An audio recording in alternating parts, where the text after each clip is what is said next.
All right. It says we're live. Okay. I wonder, could I get some music in here? I don't really know how to do that. Let's see. Can I? Oh, of course it's not letting me do that. Of course. Why would it?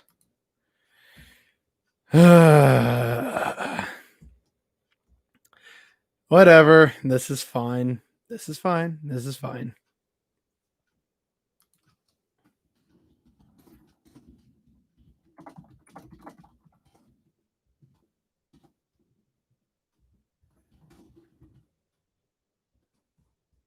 Let's just spread this on the socials.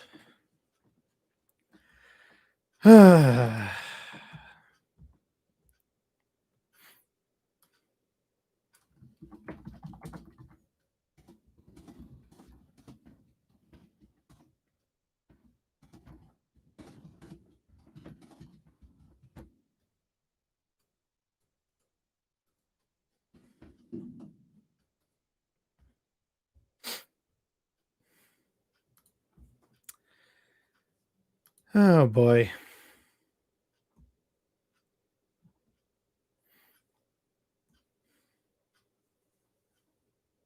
Okay.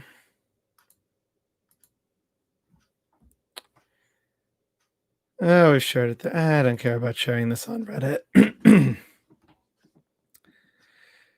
Well, this looks like a cozy little wintry area.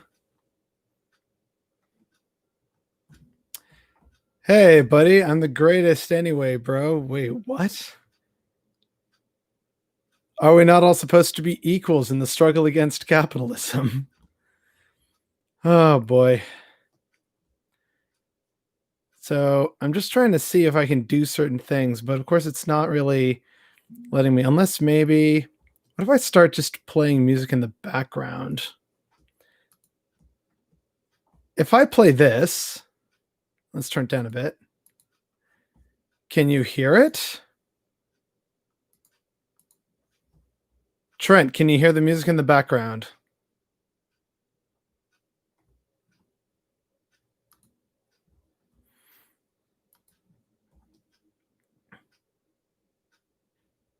No music? Okay, that's kind of what I thought.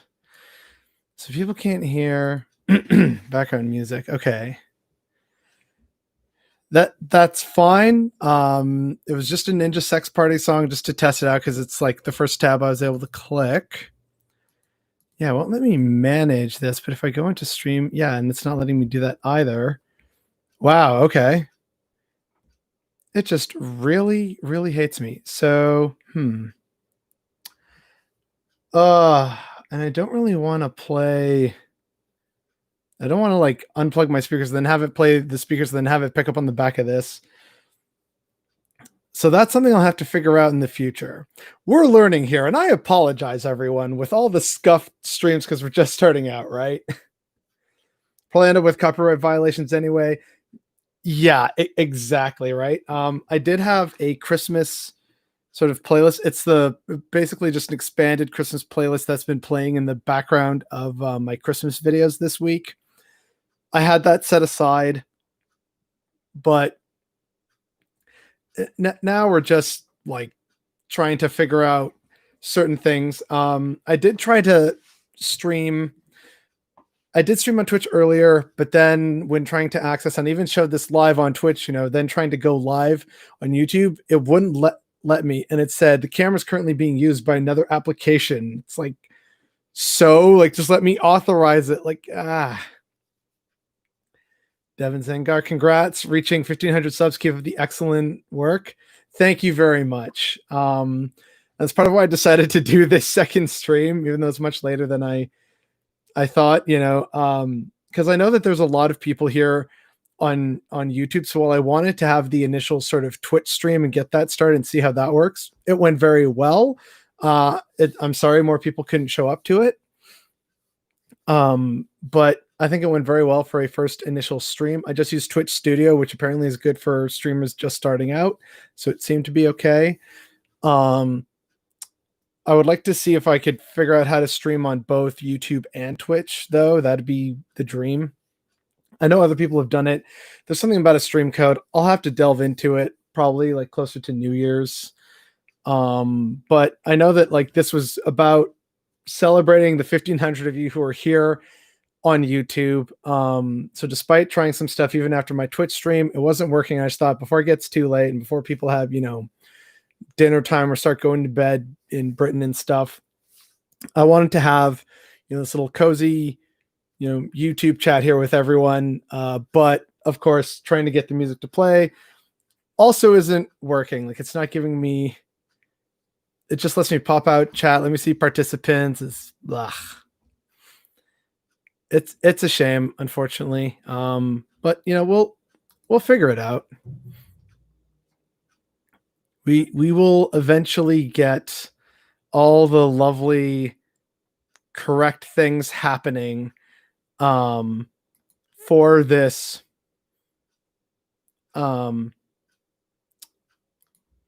scuffed stream, I guess we can call it. This is going to be so scuffed. Yeah, Twitch app hates my Galaxy S9 YouTube app, which works much better. This is always the problem with technology, right? Like everyone says, oh yeah, technology is supposed to be great and easy and streamline everything, yet they've never figured it out, partially because again, it's different companies who want to protect their codes and their, of course, intellectual property. And so there's no real overlap, right? And so just when I want to do some simple things, like I would like to stream, like a Chrome window and the little camera, and I would like this to be the scene across several platforms so that people can stream. Like I would love for that to happen and be easy, but does nationalism ooze from Canadian citizens like in the US? Flags on everything to the point of watering it down? Okay, so yes, actually, and it's kind of annoying. And it's weird because there's a lot of Canadians here who will think, oh, we're not like in the States with patriotism everywhere. Now, in terms of flags, you actually don't see quite as many of those as you do in America, especially Canadian flags, on every little thing. But there's certainly Canadian flag merchandise. And lots of people will fly some version of this or have something along those lines. I mean, hell, I put it on this goddamn mug, right? Like, because it's my idea of what, instead of a hammer and sickle, what a Canadian communist symbol would look like. So it's less about flags here, but definitely the maple leaf. The maple leaf is a big thing. Like even McDonald's in Canada has a maple leaf to show, yeah, look, it's Canadian McDonald's and we use Alberta beef. It's so Canadian, despite being an American company that imports most stuff from America. Like, the nationalism is a bit more subdued than in America, but it's definitely there, and a lot of Canadians don't realize that it's there. It's very covert, the nationalism here. Yeah, but it's definitely here if you just sort of stop and look around. And of course, we don't like it when people rightfully point out every so often that it is here and it's not too different from America, and that just makes so many Canadians get so mad. We cease to be polite, and it's like, how dare you know it's totally different, lad? Oh God. Yeah, it's more about the maple leaf than say the flag up here, but you definitely see the flag on occasion. But the most times you see a Canadian flag flying is on, the occasional person's property or in their window, but mostly on government buildings. Our Proud Boys here were so reactionary they had to split or should into two factions. I haven't heard about this. I just know that there's the Soldiers of Odin Canadian division, and they're basically just neo-Nazis. The whole we must secure a future for the white race, despite the fact that that's not under threat in Canada anytime soon, despite our multicultural policy and a greater percentage of Canadians being visible minorities than in the United States. It's still like, what are we, 76% white Canadian? Like they're not in danger. Split. Okay, that's what I assumed. Yeah. Oh man. Yeah, so like in positive news on the stream earlier today, for those who missed it, we had great fun reacting to Ben Shapiro, but because again I'm new at this and therefore I'm terrible at it, I forgot to click under Twitch Studio to also record the live stream, because I wanted to get a recording of me just dunking on Ben Shapiro and a few other terrible conservative takes. But of course, it means that only the video is up on my Twitch, twitch.tv/what's bothering me today. And that means that when I tried to record it with a different recording device, like I still have Streamlabs OBS on my computer, the audio just isn't syncing or working right. So I just thought, you know what? Oh God, it's not going to be worthwhile to upload it. The audio would just bug me too much. Ever heard of a journalist company called Rebel News? Yeah, they're not news. They're terrible.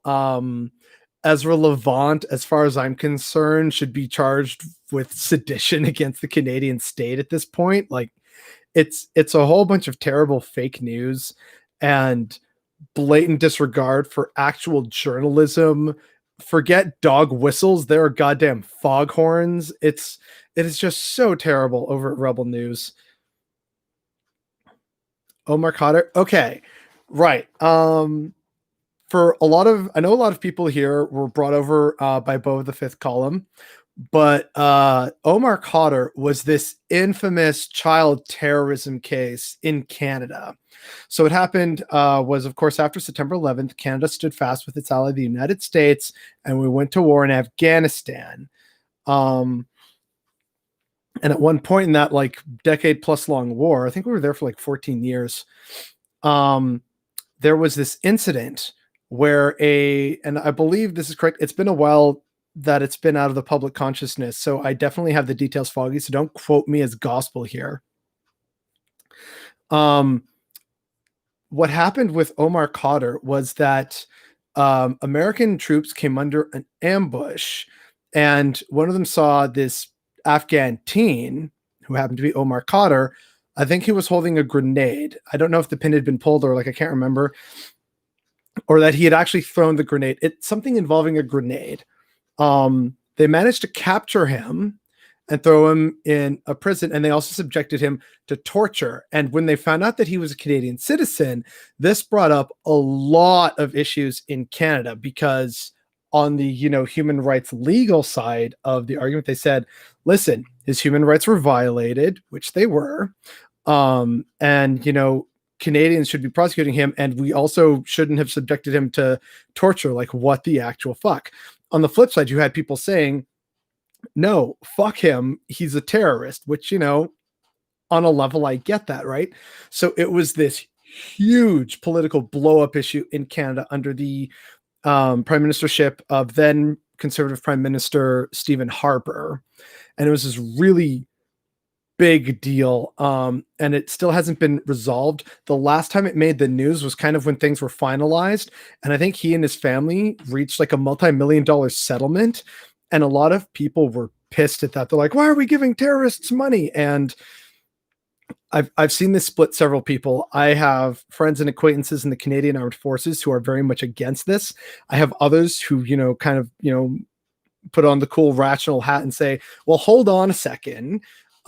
We did, violate his rights. So yeah, because of this, absolutely, they should get some kind of settlement because we fucked up. Like it's absolutely this story that now seems to have finally sort of died down completely. No one really talks about it. And hell, I can't even remember the full details, but for a while it was big news and touched on a lot of very sensitive issues in the, I guess you could call it the 21st century new age and the war on terrorism. Your sister loves Lil Rat Shapiro. Oh God. Yeah. If people want to go watch the video while it's still up over on Twitch, you can see me point out that and I'm fairly fair to Shapiro when I'm not sure how truthful he's being about saying if he can't put a D tier in the whole tier creation thing. I don't know. I didn't really want to go and check right there at that moment. So you know what? Give him the benefit of the doubt. When he occasionally makes a few good points or surprises me, I make note of it. But for the most part, his grading of the US presidents is just so terrible. And the grift is so obvious. Oh, Aussie Sky News. Yeah, I've heard not good things. So I feel bad for any Aussies out there. This dude who said Trump had a 91 in 100 chances of winning the election. So here's the problem with echo chambers on the left and the right. So back in 2016, the Democrats were assured of, the blue wave that would just catapult Hillary Clinton to history because, hey, look, Barack Obama did it with history. We have a chance now. So that's surely going to happen, right? And they didn't count on the actual, reality on the ground, which is that people were tired of establishment politicians. And then you have, in 2020 now, Trump and everyone thinking, no, there's no way we can lose because they just got so involved in their own communities and echo chamber that they didn't realize that plenty of other people, all the talk of fake news just basically put the blinders on. They couldn't see or hear anything other than whatever doesn't jive with my personal outlook is fake news. And so you end up with this weird situation where now they can't accept that they've lost. They have no sort of path to acceptance for this, right? It's So I'm going to take these out. If I can't listen to music and get everyone else to listen to music, that's, don't want to do that. Rebel News Network, yeah, they're terrible. Quebec government is pretty anti-Muslim. Yeah. And the whole, Quebec values bill is just, it's like, you'd think that Quebec's values would be beyond just trying to be secular, but in the sense that it allows Catholicism because it's tradition and culture, but everything else has to go. Like, that's not how secularism works. That's why even the Soviets, when they took power, were, look, I know we all grew up being Orthodox Christian, but this is bad for these reasons. So if we believe in a secular society, we must not support the church anymore. Like, this is how it happened. And of course that caused schisms, and we're getting off track and stuff, but is this my full-time job? Oh God, no. There's no money in this. My full-time job at the moment is I'm a courier for a major delivery company. I don't want to say which one in case any people try to get ideas and say, oh yeah, look, here's this guy, he's misrepresenting your company and blah blah blah. So this is just what I do for fun. I was on Saint Denis Street when the bill came into law. Now everyone has to wear face covering and they are real quiet about it.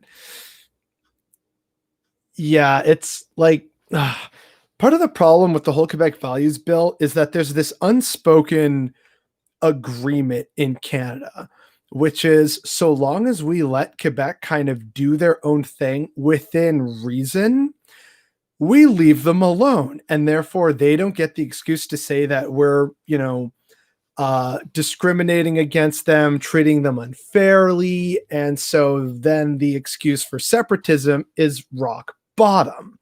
This is the unspoken treaty and compromise in Canada right now. So the Quebecers get control over a lot of things, and Canada gets to not have to worry about the country breaking up every few years. That's basically the new treaty, which is why trying to navigate the Quebec Values Bill has been a very touchy and incredibly diplomatic effort internally, because people recognize they need to be very careful in how they bring this up and challenge it and address it. Otherwise, the country may fall apart. Ever listen to Jimmy Dore? I've listened to a few episodes, like snippets here and there, and I have some friends who really like listening to him. In general, though, I don't really jive with him and how he comes across. It's just not my style. I find I tune out from listening. And I know, of course, there's the whole controversy right now for kickstarting the whole, whatever it is in America, like hold off on voting Pelosi unless they guarantee Medicare for all. Like I get that that's, a thing, and I see where he's coming from. I see where both sides are coming from. This is a problem sometimes. But like in terms of personally, do I like listening to him? No. Do I think he's good? Overall, I guess probably. Like here's where I sit on the whole like leftist and infighting debate. In terms of like actual other leftists who have interacted with and follow, it's actually a very small number. I follow Working Class Stiff, otherwise known as Abby for the People, Bo of the Fifth Column. I listen a bit every now and then to Re-Education. He's like an anarcho-socialist or syndicalist or something like that. I think I already mentioned Bo of the Fifth Column. The Serfs, Christo Avalis, and The Rational National with David Dole. This is basically like the core sort of leftist stuff that I consume on a fairly regular basis. Like not every day, but several times a week. I'll like, oh yeah, right, let's see what they did this week or today or something like that. And I don't watch every video. It's just kind of like whatever's there that day or that I see in their videos. Oh, that looks interesting to me, and I'll click it. But of course, I know that there's lots of other people who like Vosh, Xanderhall, the Young Turks, Kyle Kulinski, Jimmy Dore. And at the end of the day, it's like, for me, if you are just getting something that helps you make sense of how bad the current system is and gets you some talking points to radicalize your friends or your family members and to move away from the current capitalist system, at the end of the day, that's good. That's less people in the alt-right pipeline. And I know some people might get mad at me for this, but like, I don't really care too much about cancel culture and some like, what someone said or did or had a bad take. Like, sure, you don't have to like them or support them. No one's forcing you to do so. And this isn't, like, oh, come on, why can't we all get along? Like, I'm not saying we should all get along. I know for a fact we can't. But what should matter in terms of the bigger picture is working towards the same goal, which is the end of capitalism, the saving of the planet in terms of meaningfully addressing climate change and the systemic injustices faced by people who we may not agree with or perhaps understand. So this means people from different nations around the world, people in your local communities who have different views, perspectives, religious beliefs, whether they're able-bodied or not, whether they are part of the LGBT community or not. We need to address the bigger things first before deciding on who's a valid leftist, of who gets someone convinced. I might be able to reach someone that, someone like Jimmy Dore can't. Jimmy Dore, on the other hand, can also reach people that I can't.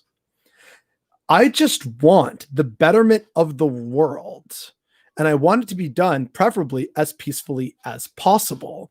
And so the longer we fight amongst ourselves with whether you want to call them purity tests, ideology tests, canceling people, etc., like that needs to go on the back burner for now, because the fascists are still out there. The planet is still dying. Capitalists continue to accrue massive, disgusting amounts of wealth, and less people are being able to have the time and the energy to fight back against it. That's basically my view on this. And chat is blowing up. Okay. Second Thought vids are quite good on that note. I have watched a fair bit of Second Thought. I think at first I saw them when like they weren't completely leftist, and then recently it seems they've just gone full leftist, which, I mean, hey, great. You have so many subscribers and followers. You have a platform. Good. Do it. Don't forget Waffle, dude. Yeah. I still don't know when that video is supposed to drop, but it's hopefully soon. But poor Waffle, he's basically doing a lot of the legwork I just recorded a bunch of, little mini vids and some extra little things here and there. And then I just sent it to him. It's like, here, do your thing, make a video. It's like, the poor guy. Happy holiday. Thank you. Happy holidays to you too. In fact, I raided into Joe Lewis on Twitch earlier today when that stream ended, because it's Kwanzaa. So happy Kwanzaa to those who are celebrating. Okay. Can you name any states that are or were communist that is not authoritarian? I'm quite interested in the system, but I've seen no examples of it working.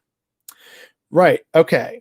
So in terms of openly communist states, no, there's not been a truly non-authoritarian state, which is also why I think the book is The Authoritarians by Dan Wertman. I'm not sure. I'll try and find that out later. But it's a great book that delves into how, authoritarianism is bad and it can happen to the left or the right. It's an ideology that pervades both ends of the political spectrum. However, in terms of nations that have become communist finally and then move towards a more peaceful system or to democracy, this is where it gets a little complicated. So in a lot of communist states, they seem to have, just the one party, which is the Workers' Party, which is supposed to represent the workers, because even though a lot of communists will say that they believe in a moneyless, classless, and stateless society, the state still seems to play a remarkably large role in the affairs of your everyday citizen. And in terms of states that have like socialism or socialist principles in their constitutions, there's actually still a fair amount around the world. There's plenty in Europe. There's also plenty in Africa and a few left over in Latin America, but not really, because we all know how America handled that stuff. But yeah, I think, like, for example, Angola, Mozambique, I think Zambia even have like, we march in socialist principles. In fact, I'm just going to Google it really quick. Socialist nations. I remember seeing a list like this on Wikipedia. Right. Okay. So yeah, current socialist states, the Marxist-Leninist states. This is the People's Republic of China, Cuba, the Lao People's Democratic Republic, and Vietnam. But in terms of non-Marxist-Leninist states, but these countries have constitutional references to socialism, you have Algeria, which its official name is People's Democratic Republic of Algeria. You have Bangladesh, which is the People's Republic of Bangladesh. You have Eritrea. You have Guinea-Bissau. You have Guyana. There's, of course, the DPRK, North Korea, the Republic of India, the Federal Democratic Republic of Nepal, Nicaragua, the Portuguese Republic, the Sahrawi Arab Democratic Republic. We'll get to them in a bit. Sri Lanka, Tanzania, and then like former socialist states. They have a whole list, but that's former, so we can't really call it that. So there's like really only a handful, and mostly in the third world, but they're still socialist. And in terms of like, they are imperfect democracies, right? Like Algeria is still very much led by a strongman, even though they do technically have democracy in a legislature. Bangladesh is in many ways a democracy, but it's also imperfect. Eritrea, same deal. No idea about Guinea-Bissau. Guyana is actually democratic. I've made a few videos about them in the past. DPRK, we all know that. India, world's largest democracy, imperfect though it may be, and Modi is currently a nationalist. Nepal used to be a kingdom, now a republic. Nicaragua still has some mentions of socialism, but again, Central America is plagued by strongmen. Portugal, democracy. Sahrawi Democratic Republic, not even really recognized. Sri Lanka got some issues. Tanzania becoming better and a working democracy. So in terms of these areas where socialism is a part of like their constitution and political outlook, they're out there and they have democracy. But I think it is Marx who says that socialism is supposed to just be a intermediate period before communism. So there aren't actually that many right now. Geez, I need to keep up with chat here. I keep mentioning it, but there's a book, The Fate of Labor, socialism. It's basically a history of the infighting on the left in Canada in the early 20th century. It's just crazy how similar things are. I'm going to have to check that out. I'm going to write that down now. The fate of labor socialism. But yeah, I actually covered this in my history of Labor Day in Canada video, talking about how there was a lot of leftist infighting, particularly between the Knights of Labor and other like pro-union labor organizing groups. But it's just one of those things where like it really shows we haven't learned our lessons. But I get it, right? Like people are passionate about this stuff. At the end of the day, we all ultimately want what's best for the most people. We just differ on how to get there.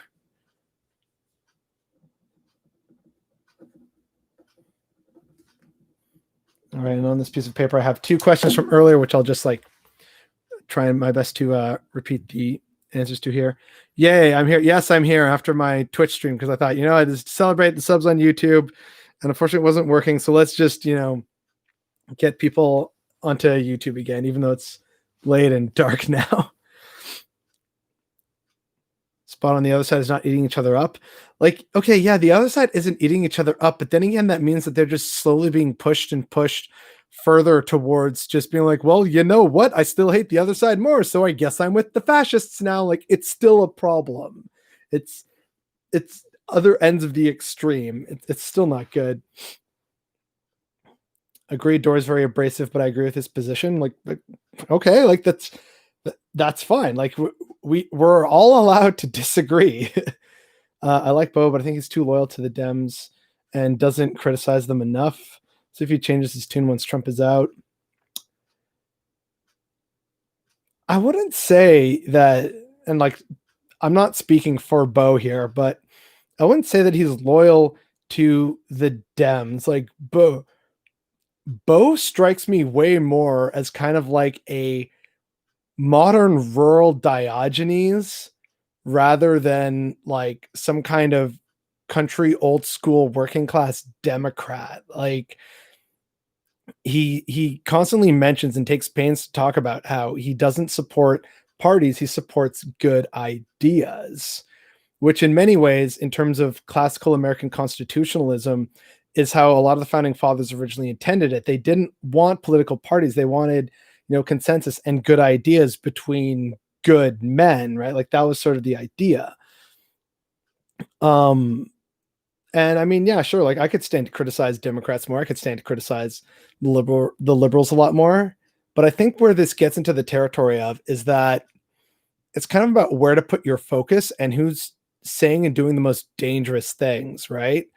Like, am I really going to split 50% of my time trashing the liberals and the conservatives in Canada equally? Or am I going to just target whoever's doing the most egregious thing at that moment in time? So sometimes that'll be more about the liberals because they're just in the news more. Other times it's more about the conservatives, particularly in Alberta and the fucking horror show that's going on there. Wait, where are we here? Isn't Robinson the anger management case from the UK and former leader of the English Defence League, the far right street protest movement? I don't know. I just know that the EDL is really terrible, and there are several Nazis in there, which, I mean, how are you going to be a pro-England nationalist? And they're like, Battle of Britain, Britain stands alone against the tyranny of Hitler and the Nazis, and you're just going to sit there with a fucking swastika on your shoulder. Like, fuck you. You've heard a wide variety of stories about social medicine in Canada. What's my opinion? Long wait for electives. Right. Okay. So here's the thing. Right now, because of the pandemic, a lot of electives are just pushed off completely. They're only doing emergency surgeries. The problem is that you can actually get elective surgeries fairly quickly if you just don't give a shit about what time you get them. I am already in talks, even though I'm not really at risk, in talks to get an MRI just because of like, oh, there may be something there based on medical happenings with my mom and with my grandmother. So for that reason, and oh yeah, you're pretty healthy, we can book you an MRI at like just as an example, before when my mom had to get some MRIs, it's, hey, we can book you an MRI, really early in the morning or super late at night. And most people would say, oh no, that's like too late. I want to, have it be nice. And so you can actually get an MRI fairly quickly and early. Sometimes they take a few months. Other times it can be just a few weeks, depending on, your availability for when they can fit you in, because hospitals are open 24/7. So if I really, wanted an MRI, I could probably get one in a few weeks and book it for like 4 a.m. And while we have socialized medicine in Canada, it's not full coverage, right? That's why it's always good to get a good company job that has benefits, mostly dental, physio, these sort of extra things that are not covered by, government run, what you would call socialized healthcare. Like, it is an imperfect system, and a lot of Canadians want to improve things, especially wait times and also prevention, because if you can prevent things, that reduces the necessary expenditure and treatment, which brings down costs for everyone. So our system is definitely imperfect. If I could have, any sort of socialized system in the world, even if it was like split between like half private or half public, Britain and France are some of the ones that I see and hear the most about. I've also heard a lot of good things about the Danish system, but that's just anecdotal from like the 3 Danes I know.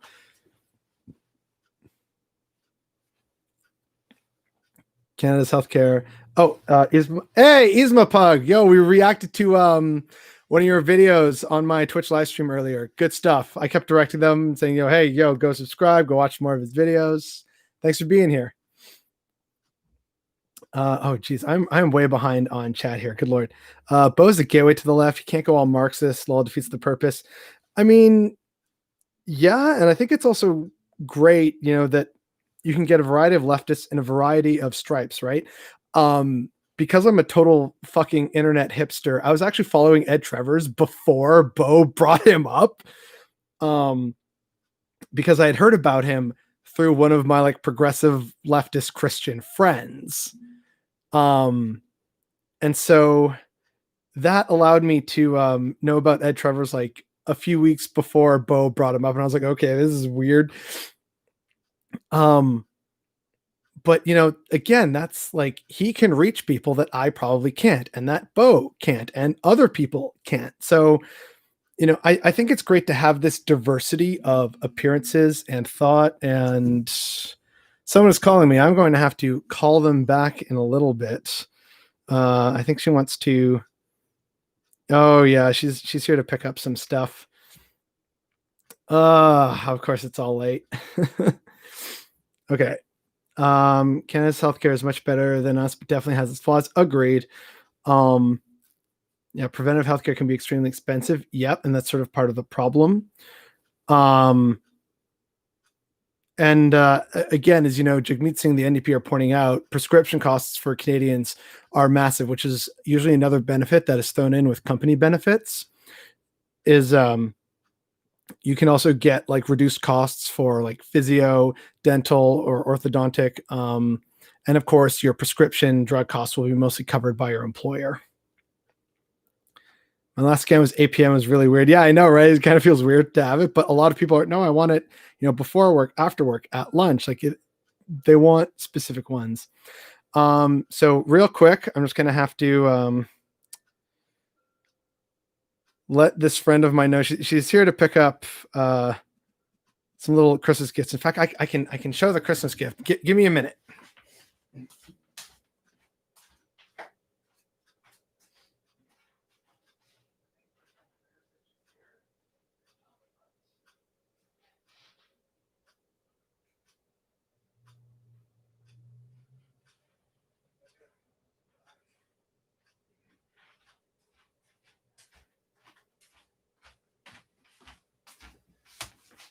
So while I keep her waiting, which is a dick move of me, this is the gift that I'm giving to some friends of mine. Just very simple little thoughtful gifts.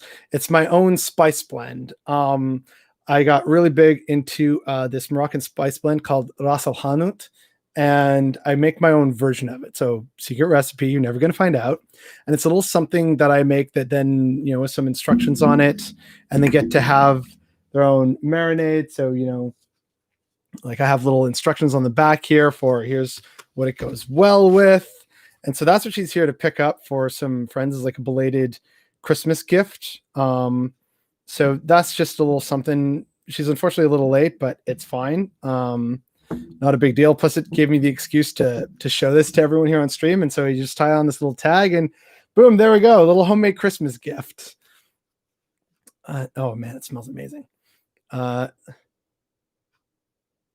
Trashing liberals is more important to me, I feel, after hearing Dr. King's letter from Birmingham jail talking about the, slightly more socially acceptable N-word, greatest stumbling block to the white moderate. Yeah, a big problem with a lot of how Dr. King's remembered is everyone remembers the flowery stuff. They don't remember the, hey, poverty is a trap, and like white people are also not great in a lot of ways, but no one wants to remember that because that would make him a more complicated figure, and we can't have that in American society. It's got to be all good and righteous all the time, just like in Canada, our history of partnership and cooperation, and we're just going to skip over the 2 centuries of slavery and the 400 centuries of genocide. Like, who wants to hear that, right? It's all just a mess. Oh shit, thanks, man. Hey, you're welcome. Gracias, amigo. Constance said that great. Yeah. Much concern with the Canadian healthcare system is how abysmal mental health care is treated. Yes, it is not a thing here. It is bad. Anyway, I gotta bring these up to my friend, which means I gotta get a mask on. Stay safe, people. Be right back.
The exchange of goods and commerce.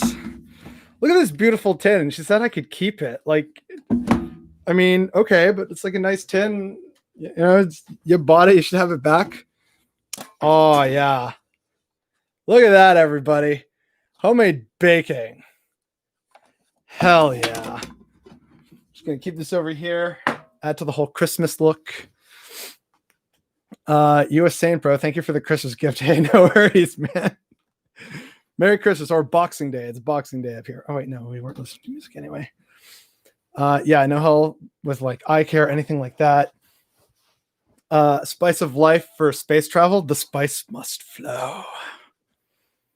And no, it's not spicy. Like, because again, like you can add spice to it if you want. Like, feel free to add, chili powder or just chop up some fresh chilies and mix it in with the marinade. Like, I've done that a few times and it's fine. But it's just like this nice, rich, savory marinade like a dry spice mix that then you mix in with like lemon and olive oil and garlic, and then you marinate your meat or, tofu if you're a vegetarian. You just marinate that up. Overnight is best, but like even after 4 hours, it's really good. My favorite way is to do it sort of the Spanish style, where you like chop up some pork tenderloin, marinate it in all these spices and the olive oil and garlic and lemon, and then you put them on skewers and you fry them up over, charcoal or barbecue. That is best meat you'll ever have. If it takes you 5 minutes to give her the gift, we'll have time to watch the new Buffett. Sorry. No, sorry. We're back within 5 minutes. My bad. Go give gift. Yeah, we gave her the gift. And now we got more gifts in exchange. Why did Justin Trudeau spend 100 million of our tax dollars for fighting against First Nations people in court? It's so stupid, because Justin Trudeau is yet another member of the neoliberal order who does not like the idea of natives actually having power and control, because that interferes with their capitalist friends who love to reap the harvest of the world and not give anything to the people for whom they are directly extracting profits from. I also touched on this in my, Canadians Don't Understand Indigenous Treaties video, where I point out that in reality, natives are subsidizing the Canadian economy, in part by just being exploited and ignored, but also because a lot of the economic activity, because Canada's main economic drivers are raw materials. So a lot of this happens in Indigenous land, whether it's recognized or not. It's wild that people don't get it. What's bothering me is that he's not in the frame. What's not in the frame? I'm in the frame. What's yeah. Oh, when I was gone. Derp. I am tired. I went to bed at like 3 a.m. last night, and it's just been a journey of a day. I'm lucky. Homemade food is always a good gift. Yeah, I got some really great gifts this year, and some very thoughtful ones as well. But it's always sort of the more thoughtful ones that always stick with me, even if they're something consumable like homemade goods, and they're only going to last a week or 2 weeks at the most. I always find it's nice because it shows that they were thinking of you. And so, I keep looking at this tin thinking, oh, that's so nice. The Wet'suwet'en situation right before COVID-19 was really divisive. I live near Mohawk territory. They weren't fucking around so many races in my town, though. I'm pretty disgusted. Yeah, although, again, for, all us leftists out there, natives, once again, showed us how it's fucking done with, I guess what, Marx would call solidarity in action. The Wet'suwet'en were facing, problems, and Indigenous people who, had probably never met a single member of the Wet'suwet'en tribe or nation in their entire life said, hey, you know what? Fuck the state. And they blockaded railroads in all their traditional territory. And that's why the Mohawk, even though they probably never interacted with a single Wet'suwet'en person, just knew what solidarity meant. And they took action to show that solidarity and bring the issue to a larger national audience. So there's some lessons there for us in the future. Yeah, I live near like this weird mix of all kinds of territory. It's like some say it's Mohawk, some say it's Algonquin, others say it's like I think Ojibwe or Cree. Like it's okay. Point is, it's native. The Wet'suwet'en chief came to visit afterwards. Yeah, like, oh man. I know after like the protests, the government finally decided to start listening. Well, not listening, but when I said, okay, we'll have a meeting, right? Which for a government is a big step, but doesn't mean that anything gets accomplished. Case in point, going back to what someone in the chat said earlier about, there's Justin Trudeau wasting 100 million Canadian dollars fighting, Indigenous people in court rather than, what? Yeah, we screwed up. Here's some funding because, we still have boiled water advisories. It is embarrassing that in the nation that has the most surface fresh water of any nation on earth, it should be so fundamentally embarrassing that a single community in such a water-rich nation with such a low population in terms of like the global population percentage-wise has any kind of water insecurity. That should be a complete national shame and embarrassment. And the fact that it isn't is definitely what's bothering me today. See what I did there? You're more south than me, I'm guessing. Maybe. I don't know if you want to reveal where you are. But like, I'll tell you, I'm in Ontario though. That's why I've told people before, I've talked about Doug Ford and different places in Ontario. And And, I think in one of my videos I said, I like my city, my province though. But yeah. So earlier on the Twitch stream, there were 2 questions that came in. Of course, questions always welcome here.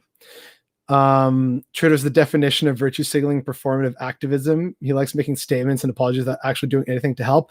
I mean, that's just liberals in general, though. Like, look at Nancy Pelosi and the Democrats. Oh, look, we're going to wear kente cloth and take a knee. Wow, this is so symbolic. But will they actually vote to defund the police or meaningfully address systemic racism and violence against minorities in the United States? No. It's the same with liberals here. Like during a Black Lives Matter protest, I think he was in Ottawa when he did it. Justin Trudeau, he takes a knee and it's like, dude, you can't be at the protest and at the climate marches that, people are protesting about you and your government's own lack of action. Like, why are you here? Go do something. That's literally what we pay you to do. You're between Ottawa and Toronto? Okay, cool.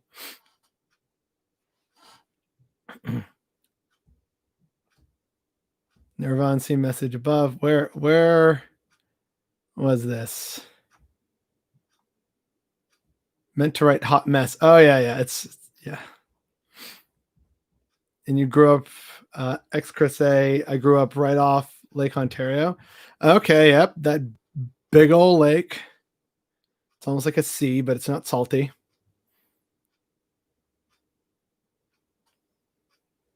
True. He was at the Montreal Climate March last year. Yeah, I remember that because I think that was the one that Greta Thunberg went to, and there, there's like, wow, yeah, and then he went to speak with her, and she basically says, yeah, like you could be doing a lot better, my guy. Oh, that just brought a lot of warmth to my heart when I saw that. That was great. Anyway, so to bring this up, I love how I post on Twitter, hey, I'm gonna have a live stream, so people post your questions here, and then no one does. They'll like the tweet and reblog, hey, yeah, this is gonna be great, but then they don't actually ask me a question. But there were 2 questions I got, one through a Facebook DM and one through a Twitter DM. And so the first question, which I answered on the Twitch stream, was, do you have big plans for the channel? And if so, what are they? Like, I wouldn't say big plans. Like, it's not like I went into this thinking, that's it. I'm going to be a YouTuber. I'm going to have this idea. I'm going to edit all my videos and I'm going to have weekly or daily uploads. And it's going to be edited to perfection, no matter how many takes are needed. And, I'm going to have, the proper thing of, hey, don't forget to like, comment, and subscribe. Links, comments down below. Don't forget like and subscribe. Did I tell you to like and subscribe? Like, I haven't done that. And also I haven't gone chasing for content that I know would do well. Like if I wanted this channel to grow very quickly, I would do a lot more of these things. I would say in every video at least twice to like and subscribe, or near the end leave your comments down below. And I also would be doing a lot more on American politics, because that's what's in the news, and the American media base of consumption that is available for media companies is just so unparalleled in the world, right? And so I would, if I wanted to do this correctly and grow the channel to try and become big, I would be every week talking about Trump and the Democrats and the Republicans rather than other things that are going on. And I went into this with a few things in mind, which was I just wanted some kind of cathartic release for a lot of the problems I find and see in the world. And I wanted to talk about things that had, a bit of nuance or an angle about a story that was not covered. So sure, if something comes up and I can find an angle that no one's talked about, that's what I'll do. And I also wanted to talk about things that are not talked about, which is why a lot of my videos are, we're not talking about this enough, or no one's talking about this thing that happened, or no one knows about this historical thing. That's what I wanted to do this channel for, but I know that that's no way to get big, or at least not big very quickly. So this was very much just kind of like a pandemic project. And And this came about actually because of three main things. One, I had time off because of the pandemic. I was laid off from my job at Air Canada. And then there was also Bo of the Fifth Column in one of his videos. I can't even remember which one now, because he's like me, he uploads daily. In fact, more than daily. He uploads like 2 times a day. He also talked about, it's important just to get your voice out there, do something. And I thought, well, this is another little thing that I can do beyond my activism and fundraising that I do off screen and off of social media. And then there was also the now gone, they deleted it as they said they would, Unis Honest channel of, hey, if you had only 1 year, what would you do? Actually go out and do these things. Just try things, try new things, just put yourself out there. And so between these 3 things, I kind of thought, you know what? Sure. And so I recorded my first video, which I now hate in terms of how bad it is and how bad I look in it. But that's how it goes, right? That's how it always starts. So that's kind of why I ended up doing this. I didn't go into this thinking, oh yeah, like I gotta get big and like do all these things and be on all the platforms, even though I don't like TikTok or Instagram. I gotta be on there, and then we're gonna have some merch and just plug it all the time. Like, that's not what I went into this for. Which again is why the fact that there's over 1,500 of you, I am so immensely appreciative of. I remember coming into this and thinking, if I had even, 500 subscribers after a year, that would have been like, wow, like, hey, 500 of you out there, golly gee whiz, and it's been like 5 or 6 months and there's 3 times as many. So yeah, I know I'm not big or anything like that, but every single one of those subscribers that are here now, can only tune in every so often, whether they're brought here by Bo or not, I absolutely appreciate every single one of you, which is why even though the trying to do the dual stream thing didn't work out and I tried to resolve it, I'm still here late as hell, but I was like, it's for them, I gotta do it on YouTube. So that's why we're here.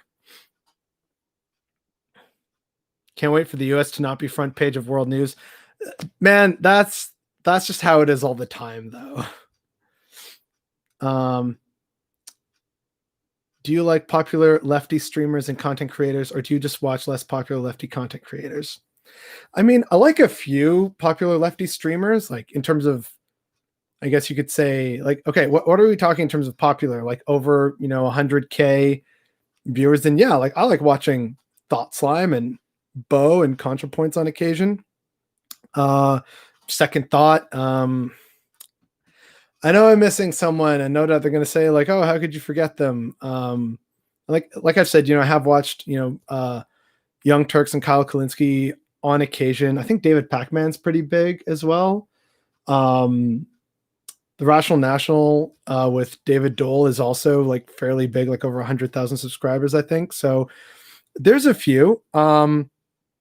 Generally speaking, though, I do like seeing smaller things because, and this isn't to take away from like bigger platforms, or like I'm not trying to, take away from those who are big name, leftist streamers and people enjoying great success streaming, like Vosh or ContraPoints or anyone like that, H Bomber guy. Like I'm not taking away from any of that.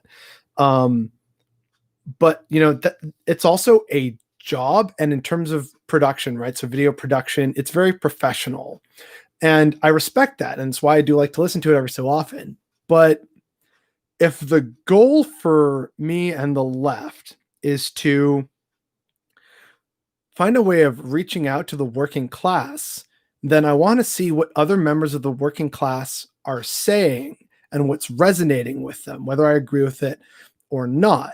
It's sort of like a learning experience. You go out, you observe, you then report back, take notes, and then go out again and start trying a few things. So that for me, oh yeah, Big Joel earlier. Yeah, he's pretty good. Definitely more like philosophical based, it seems, but really good insight and breakdown into a lot of things, like a solid channel. Um, but yeah, like for me, it has to be about what people on the ground are saying, because so far that's also how we've had the best success. That's how AOC won. That's how the rest of the squad won. That's how Cori Bush and Jamal Bowman have gotten in the United States. So, I want to see and listen to what your average, Canadian, American, Brit, Tanzanian, Australian, Indian, what is your average person saying? What are they facing and what pressures are they feeling? And sort of try and get, a sense for the reality on the ground, at the entry level, the get in on the ground floor, find out what's going on, and then you can figure out how to lift people up from that, right? It's why no single approach, I think, is ever valid, which I guess is part of why I'm like a borderline anarchist, and communities should decide that for themselves. But it's not to take away from, their reach, because having that many people and that much reach and influence is a good thing, because that can get people to look at other leftists, be they big, small, somewhere in between. I think that's good for the movement as a whole. But in terms of where I'm at right now and what I'm trying to do and follow, I want to know what people are seeing, hearing, and feeling, and how to either address that or talk about certain things in a way that can then slowly start to chip away at, the alt-right pipeline or their worldview and point out certain things. That's just where I'm at this moment. I mean, obviously, if like for whatever reason, if somehow I blow up overnight, which I don't think that's going to happen, nor would I know how to handle that. But assuming that happened, then probably the focus would change a bit more to, okay, now I have a platform. What do I do with it? Right now, like I said before, this is just me doing a lot of venting, trying to educate people about things. And then when I'm not on here, I'm, out in the world at my job, working with a very diverse array of coworkers, many of whom are leftists or conservatives or somewhere in between, and just trying to see like, okay, what are people talking about? What's the situation on the ground? What am I hearing from my sister and her generation? What am I hearing from kids? What am I hearing from older people? Like, I just want to listen and observe and then sort of reflect some of those things back, which is why then I'll make some of these videos of, hey, I'm bothered by this, or, we don't talk about this thing or this aspect of something enough, because it's also a reflection of something that I've heard or that I'm hearing multiple times from the world around me. So I hope that answers that question. I really appreciate your coverage of Canada-specific topics, issues, and stories. Everything else in BreadTube is very US-centric, even if the YouTubers aren't American. Well, again, that ties into having to play with the algorithm, right? Because that's what's going to drive clicks on your channel so that you can then get a bigger channel and then kind of do what you hopefully want to do with that channel and that platform. Like that's the system they have to work with, right? It's why so many people make videos and, like and subscribe. And it's all about, trending topics of, hey, you got to try and catch this so that more people can see you, right? Like, what have my best performing videos been about of whatever was sort of the big news story that day, whether it was Canadian or American? But then there's other videos like these, which, are barely clearing 100 views. Whereas, when I did the video about the whole Joyce Echaquan horror story in Canada a little while ago, that got like over 600 views because it was topically relevant that day and that time. So that's why a lot of people, talk about American focused stuff. And if I wanted to get, even more subscribers, I would do that too. Yeah, it's definitely nice to see Canadians who are left leaning and talk about Canada regularly. One of these days, I'm tempted just to get one of my friends on here. He's another pretty big lefty. Basically like an anarchist in all but name. And he's a good friend of mine. We've been friends since we were 13. Like, it's been a journey with this guy.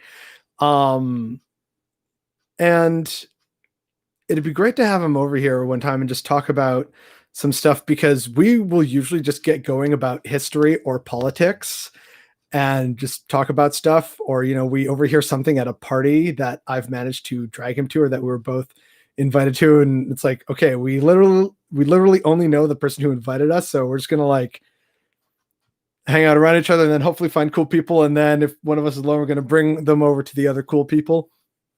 So that's kind of like how we've been. And then at parties, if we hear something really egregious, we'll then point out, well, actually that's historically inaccurate or whatever it is. Right. He's definitely a bit more crazy or random than I am. But he's good. He's good fun. He's good people. So maybe one of these days, sorry. If I want to do the YouTuber thing, let's just set a target. At 2,000 subscribers, I'll get my friend over here for a live stream and to talk history and politics, and to also set a future bar. People get to see my Afro-Ecuadorian father at 10,000 subscribers, and since I don't see that happening anytime soon, you're never going to see him. All right, let's see here. I've been chugging on clickbaity political thirst trap with Ben Dixon. I actually recently started watching a bit more Ben Dixon, because he just came up in my feed one day and I thought, I haven't seen this. I'll check it out. And, it was kind of weird because at first I'm like, oh yeah, some good takes. All right. Okay. Subscribed. And then I see like a few other things and then see on his Twitter and it's, do I leave the subscription and then just like evaluate as I go, or do I just unsubscribe now and just whatever comes my way comes my way? Like I'm at that point now.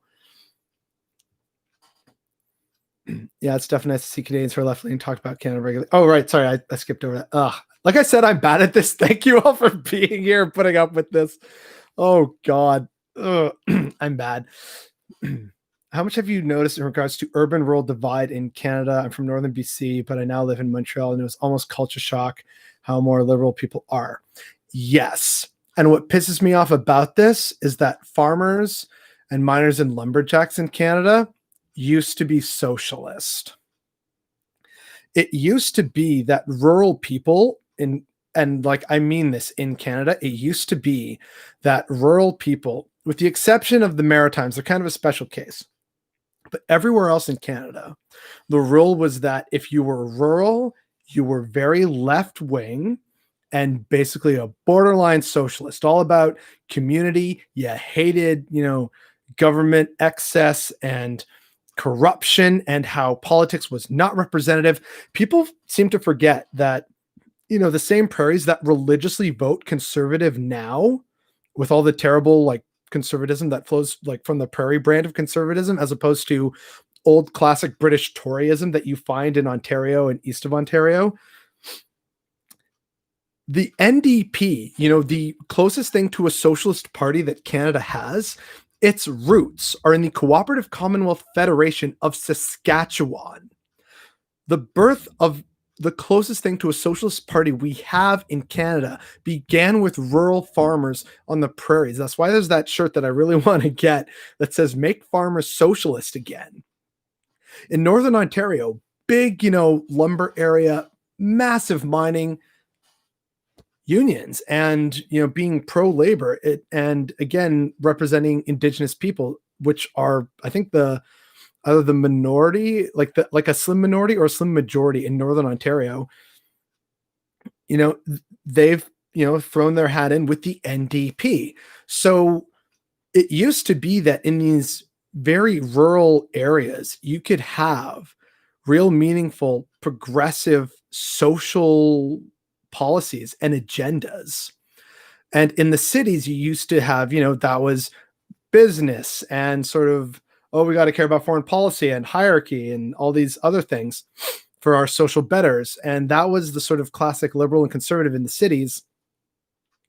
But then as the Industrial Revolution sort of ended and there was that sort of trade-off, then after World War II is when you start to see the shift away, right? This is where you start to see the liberals adopting more progressive policies and the conservatives becoming more about business and the economy, whereas before they were very tied in, which is why like people forget that so John A. Macdonald was not strictly a conservative, I think, or even, before it was the Progressive Conservative Party, and occasionally they would be progressive, but it was also the Liberal Conservative Party early on. Like there's a whole bunch of stuff going on in Canadian history that a lot of people aren't familiar with. And so it used to be that there was like this switch, but now it's very much the case where rural people are conservative because they've seen their jobs and their quality of life drop. And so they blame the out of touch, pie in the sky liberals with their, highfalutin ideas and talking about just open immigration and, multiculturalism, but they're not really helping real people. And they hear it's still just platitudes, but they hear from the conservatives, we support the working man. And they think, yeah, because it's also what they see and hear reflected in their communities around them. I don't know how to, fix that, but I'd love to see a switch back where, a lot of prairie folk and rural people got behind basically socialist ideas in Canada again. But yeah, basically now, it's like for the most part, the Conservative Party of Canada is a rural representation party. They hold, like, if you look at, who wins in the cities, even in the prairies, it's like, a bit of NDP. Liberals are basically, untouchable. They're radioactive in Alberta. So you'll get like a few people from the NDP from Alberta in their cities. But otherwise, in these rural areas of BC, Alberta, Saskatchewan, and southern and eastern Ontario, it's a sea of blue. They're basically the rural representation party. And because so many Canadians, like in terms of the broad population, live in cities and regions, this is why it's really messed up that the Liberal Party can win a majority by winning the Greater Toronto area, the Greater Montreal area, Ottawa, the Greater Vancouver area, and like a fistful of seats in the Maritimes, and boom, there you go. A majority government from a handful of areas and some slight regional representation. It's bad. And that's why a lot of Canadians want a change in this system, especially voting reform. They want electoral reform. There's massive appeal for this, but the government isn't going to give it because the current system benefits them far too much. I met a girl who legitimately didn't think people in Canada owned guns at all. So don't tell the RCMP. Just kidding. They know. I own 3 guns. I don't use them very regularly, especially right now because A, it's cold, and B, it's COVID. But yeah, like it's a thing, especially in northern and rural Ontario. In the northern communities, especially, it's a thing for cops, whether they're RCMP or some kind of provincial police force. They will go out to certain rural areas and, double check on people and make sure, hey, is your gun working? You got enough ammo to, hunt or fight off an animal or defend your livestock, things like that. Because if we get a call, it's going to be too long for us to get out here, right? Like that's a thing that happens in the more remote parts of this vast country. So do we have AR-15s? No. Basically you get a choice of a variety of shotguns, a variety of hunting rifles, a bunch of 22s, and occasional semi-autos that make the cut, that make the RCMP not nervous, which is why like the 2 semi-autos I have, one is a 22, the other is it's not NATO. What's the Soviet one? 7.62 by 39 millimeter chamber, I think. So yeah. I don't think she remembered that people live in grizzly territory or hunt. Yeah, exactly. and also like, like, I'm sorry, but yeah, guns are just fun. Like they are fun to shoot. You got to be very responsible with them. Which is why, if you mess about too much, you can have your license revoked. Like gun ownership is a privilege here, not a right. And so it's a privilege that I and many other Canadians enjoy. But yeah, like I would, if I'm, going hunting with friends, I want to be safe. I want to be responsible. And if I'm going into an area where like there is a chance of, a grizzly attack because it's bear season or they're just coming out of hibernation, Yeah, I kind of want something that's going to stop the thing right in its tracks. So bring in the shotgun. Oh, wait. Never on see my message just a bit above about farmers' protest. It says message retracted, so I don't know. Oh, have you been following the farmers' protests in India? Yeah, dude, I was actually one of the first people to talk about that. It's why it was another video that got like hundreds of views. It seems they're at a pivot point to break Modi's stranglehold. I'm not sure. I know that Left Click TV is kind of doing a lot of the main coverage. So if no one's known about them, go follow and subscribe to Left Click TV. They're an Indian leftist YouTuber. They are covering this more than pretty much any Western media. Follow them. They're probably your best bet right now. But yeah, like that whole protest, like I hope that they really give Modi and his party the black eye that they so very much deserve. Let's see. Oh God, I need to catch up. Curious what the Canadian news is making of the young Afghani or Pakistani woman activist who was found dead there recently. Seems so fishy. This is the first time hearing of it, so Canadian news is clearly not talking about it, or at least I haven't seen it. Again, this week has kind of been, because of the holidays and everything, it's been a break for me from a lot of the news and everything that's happening. I'm just kind of like, you know what? I had to go, I had to work, and I had to put up with some dumb stuff there. Let's just come back and relax. So unfortunately, I haven't heard much about it, but now you have my attention. I'm going to find out about it. Did she think y'all reasoned animals from harming you? I mean, sometimes it is kind of like, being a Disney princess in this country. So many animals just casually hanging out by your place, or your campsite, or, you see them on the way to work. It's very much how it is. Like, we had 2 unofficial pet chipmunks when I was in college, in Northern Ontario, because, it's just there. And other people saying, oh yeah, we had to chase the deer out of the backyard, or a moose was blocking my driveway. And I was like, yep, sounds about right. I saw a black bear rummaging through the garbage when I was going on a walk one autumn when I was up there. And I literally was, walking through, that's the black bear, backtrack and keep my eye on it until I'm gone. And then, call it, yeah, hey, there's a black bear at the corner of this street and this avenue. So yeah, sometimes, especially in certain parts of Canada, like more rural parts, you're just going to see a lot of people. Like my city has turkeys up the wazoo. Like I kind of wish there weren't certain firearm ordinances, because I could just go to certain like areas just at the edge of town and be like, all right, get some bird shot and dinner. Like it'd be great, but from a farmer's BF, their salary didn't grow for over 40 years. Yeah, farmers have been really screwed over the years, and it's also why they were very upset when the Conservative government of Stephen Harper eliminated the Canadian Wheat Board. And of course, now guess what? Privatizing hasn't helped farmers out there, and so they're talking about trying to bring it back. And I mean, I hope they can, but I'm not sure if it'll be the same. It's just, it is just a bad scene. What time are we at here? Oh, we've gone for over an hour. Okay, man, time flies when you're having fun. Again, thank you all for being here.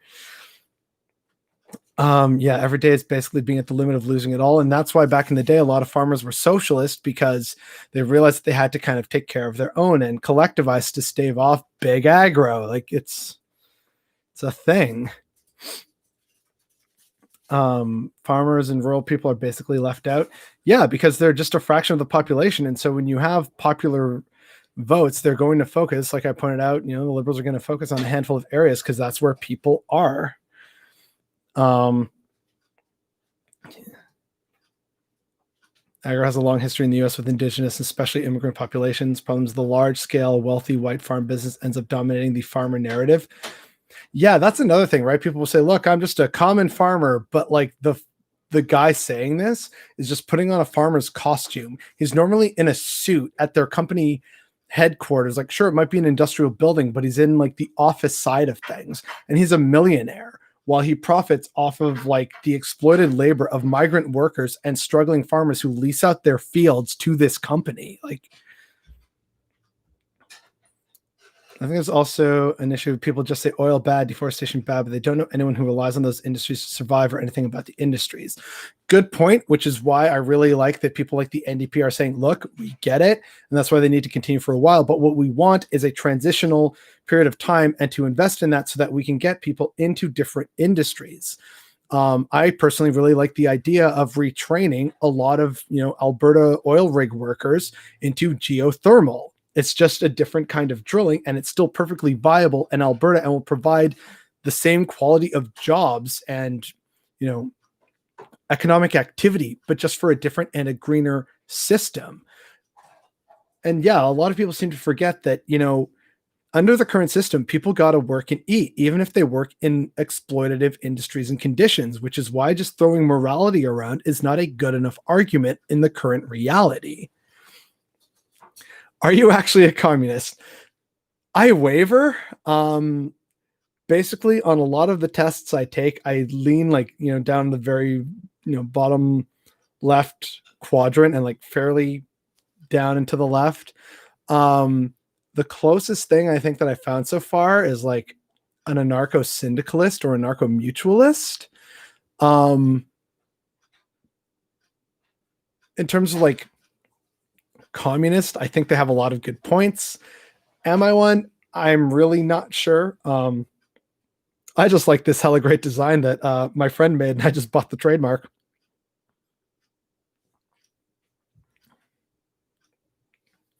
I know how to shoot, even teach my oldest how to use one if needed. Yeah, AK-47. Nah, those aren't allowed here in Canada. A very popular Soviet rifle in Canada is the SKS. That thing is prolific. It's also kind of a joke that if for whatever reason anyone invaded Canada, there'd be an SKS behind every tree. And I'm kind of like, you know what? Yeah, basically. I don't have one though. But a part of me is like, I should get one just for the meme, and they're not too expensive. It's like a couple $100. I think they're going for $400 now. We get raccoons so often at the farm. I've seen deer in the cemetery. Yeah, raccoons are just everywhere. They're also very common in the cities. I've seen some of them, rummaging around outside. Hey, Joel, do you have a message for the Santa deniers? Well, actually, okay. So something that I've definitely skipped over this week, and it's something that I kind of deliberately skipped over because if I'm going to be doing these videos and every time around Christmas time, I want to talk about, different holidays or into the real specifics. I definitely want to keep Saint Nick as an interesting figure who I want to talk about at some other point in time. But Saint Nick was definitely a figure. But people remember him for, oh yeah, Saint Nick and the stockings and some miracles that were performed. Meanwhile, I remember Saint Nick for punching people at the Council of Nicaea, thus causing his ejection from the Council of Nicaea. I'm like, that's Saint Nick I want to hear about. Hang on one second.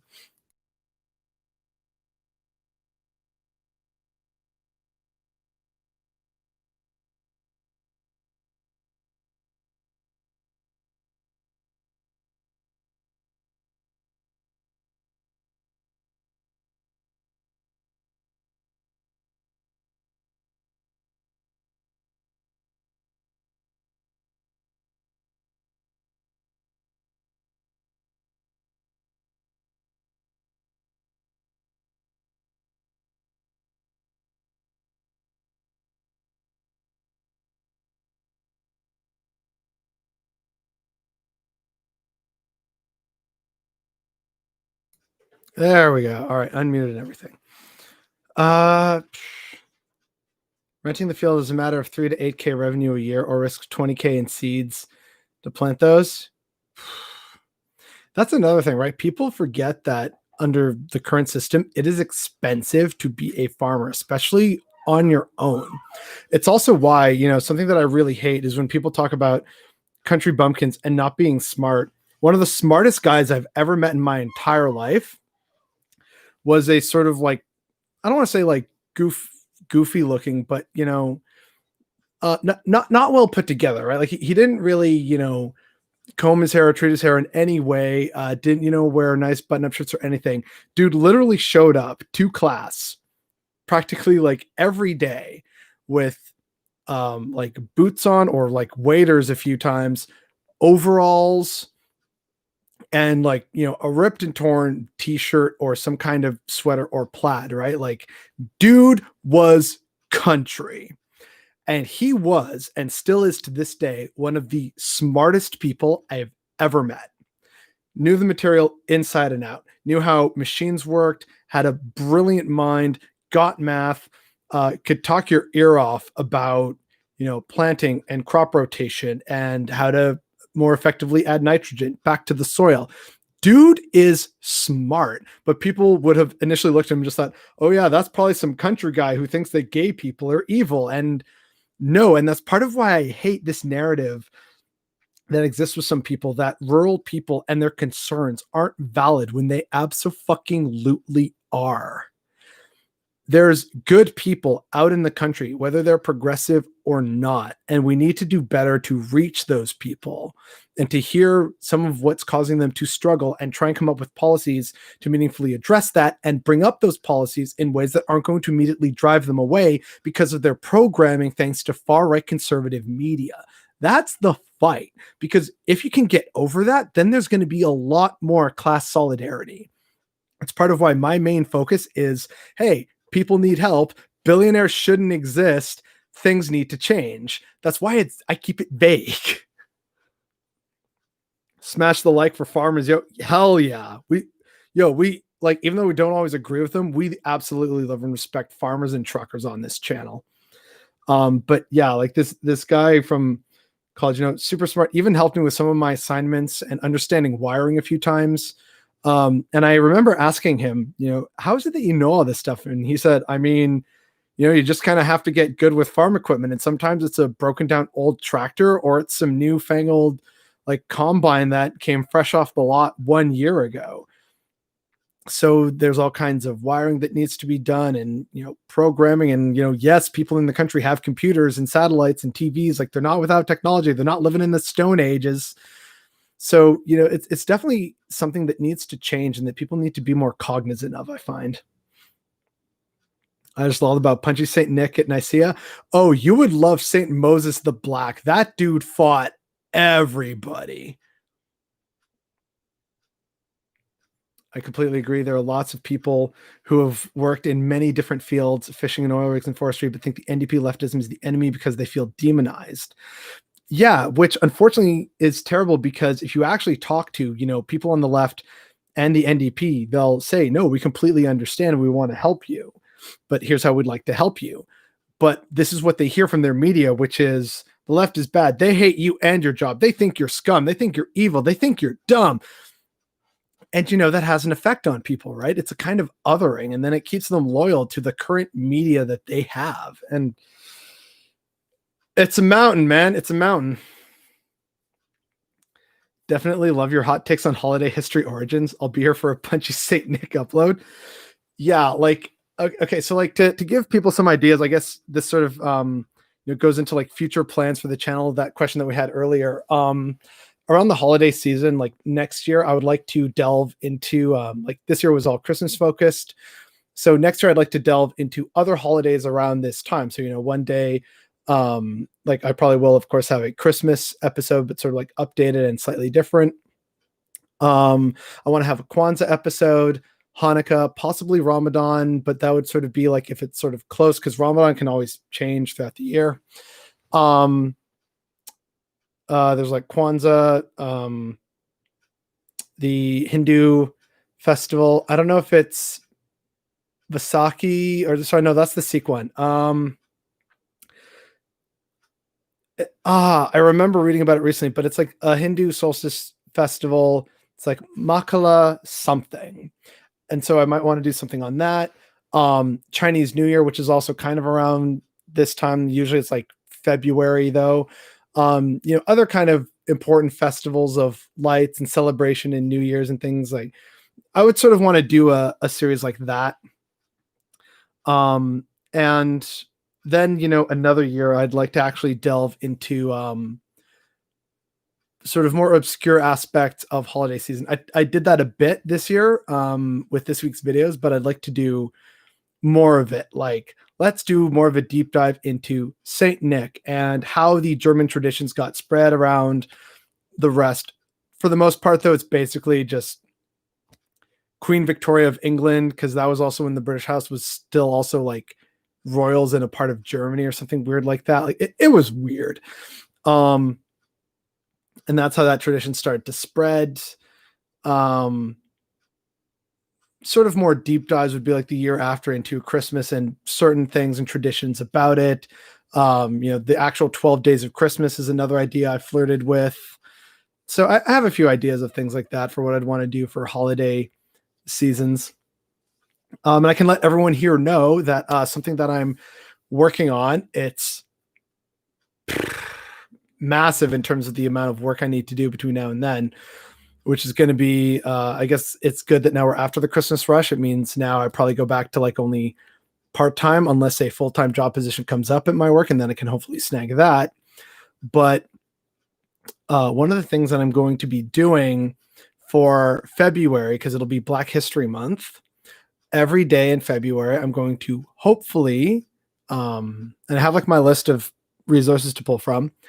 I want to do every day a different figure, and hopefully maybe even in chronological order, of little known Black historical figures from Canadian history, and do one every day for all 28 days of February. So that's something that I'm hoping to do in the next like month or so, just after I, record one of my regular videos and click, turn off the camera and stop recording.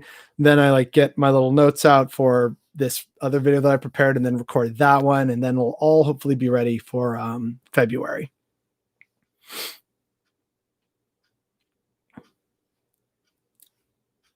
I'm not a communist, but I think in 10 years, all vegetarian food should be really cheap through automation. At least meat is a different story. You can't just grow that a lot.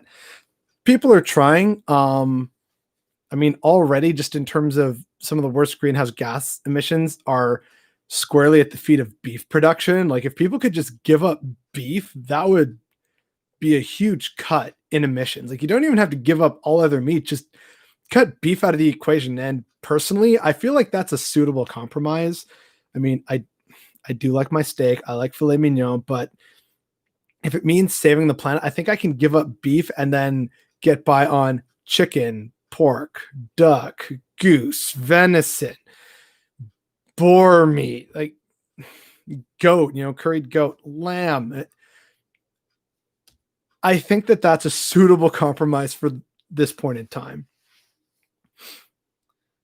Rural folks aren't stupid. They're just brainwashed by capitalism like the rest of us.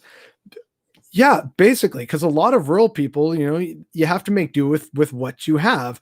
Oh, the tractor broke out in the field. Well, you're out in the middle of a field and it's, 10 miles to anywhere. You got to find a way to fix that thing right then and there. Like, of course, it breeds a certain creativity and intelligence. And I wish more people realize that. My father-in-law can tell what kind of wood a piece of wood is from, and that's without the bark. Yeah, I couldn't do that. I can identify a few trees and that's about it. There's sort of these like artisan things that are unfortunately slowly being forgotten.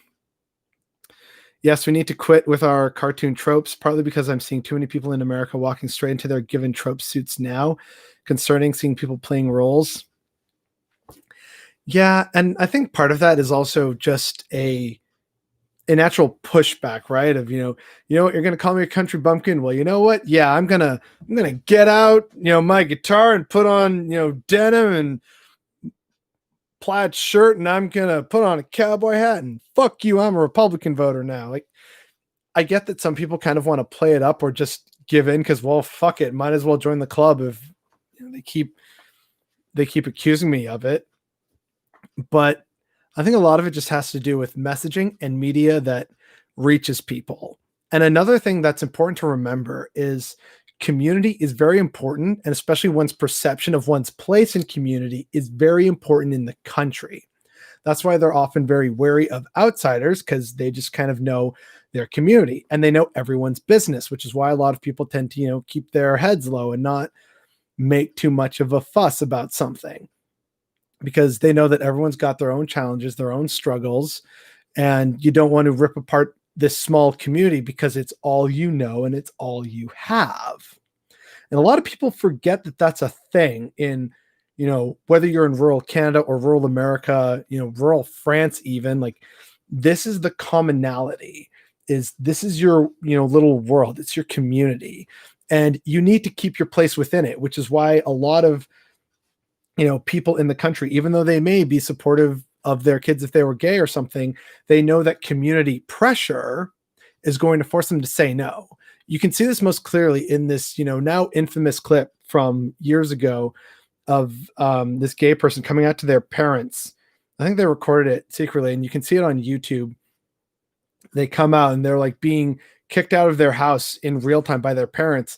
And the main reason behind that, beyond the whole, oh, well, it's against God's way, because that's also what the community believes in, right? It's a good God-fearing community. You see everyone at church, and can't have this sin, as the preacher calls it, within your community. And so for the parents, if you read between the lines of what they're saying in this horrifying video clip, they're a big part of why they're kicking them out and, not helping them or anything, is because on some level they are deeply afraid of how the community would perceive them and their inaction with regards to this outside threat, because it's not welcome in the community as it currently stands.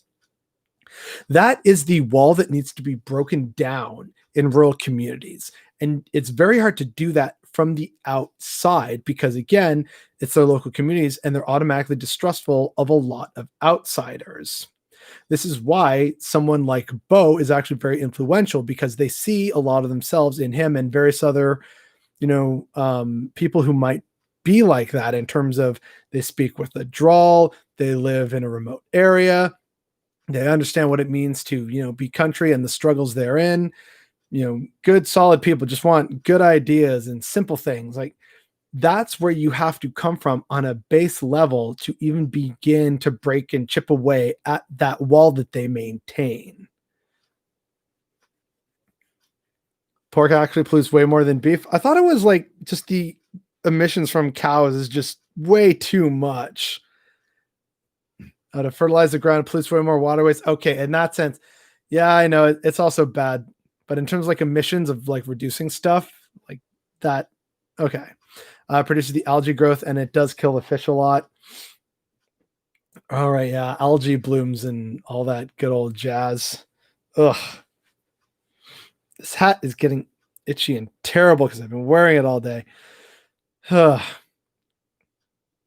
the second question that I got from a DM was, who are some content creators you'd like to collaborate with? This is a bit of a tricky question, because like on the one hand, there's obviously a lot of people where, yeah, it'd just be fun to, do stuff with and have fun, like, yay. But in terms of like a solid plan for collaboration, like, okay, as an example, right? Like, would I love to collaborate with Bo and have some kind of interview with him, or with other people that I really love, like the Surfs or Christo Avalis or Mexi or David Dole? Like, yeah, of course, I would love that. But do I have a reason to?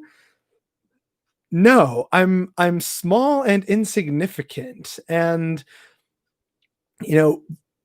my purpose and how my channel operates, it wouldn't sort of make sense for stuff unless for whatever reason they thought, hey, I want you to rant about this thing in like a segment. Like, okay, cool, I can do that. Like that would be fine, but I can't think of anything that would, make sense. Right. Whereas, this collaboration that I'm doing with Waffle to the Left, for instance, it does make sense because, he's often trying to talk about other things that are going unnoticed in Canada. He just talks about them more at length and provides sources and ideas for, where to go on from here. And so, there was this kind of natural overlap that he saw of, hey, I want to do this video about, good Canadian leftist news. Obviously, talk a bit about, look, we know it's not perfect, not great, but it's still a positive step or a good thing nonetheless that probably a lot of people didn't know about or realize, or, let's just bring some happiness back into it. It's kind of like me with, yeah, I'm bothered by us not recognizing the good stuff that has happened. Like it we found a way to make it work, right, for both of us. And so I am going to have my little companion video, and he's going to have his main video. And we're going to hype it up. Like I've already been trying to hype it up a bit on Twitter. So, that makes sense, right? And so I don't know if Ismapug is still here, but for example, I would like to collaborate with Ismapug if possible at some point, even if it's just a like an interview kind of thing about our shared experiences as Latinos in majority white countries and the similarities and differences between our lived experiences in the United States and here in Canada. I think that could be really great for a lot of people to see and hear. So that's, okay, that's a good thing, like a good form of collaboration that we could do. In terms of like a bigger name person that like who has like, over 10,000 subscribers, or like over 50, I think now, possibly over 70,000, is Tristan from, Tristan Won't Shut Up and Step Back History, because we're both Canadian, we're both leftists, and we're both history nerds. So I would love if it was possible to do something sort of Canadian history related with him. I think that'd be great. But at the same time, it's like, he's a massive, well-established channel. I'm new and scuffed as all hell. So how well would that work? I don't really know. But in terms of, the goal, yeah, that's like, those are the ones that I could see where I have a clear idea in mind of how we could collaborate and how it would work and work really well.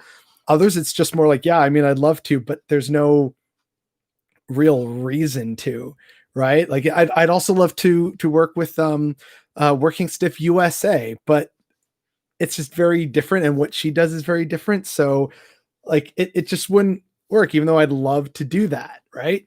The closest thing to a collaboration we've had is appearing in Bo's Brunch's canceled video. Oh yeah, Canadian history vids would be great. Right? See, so like there's a few things like that. And someone else who I've collaborated with so far only twice, but I like our chats, and he was actually here earlier. I don't know if he's still here, is Jola.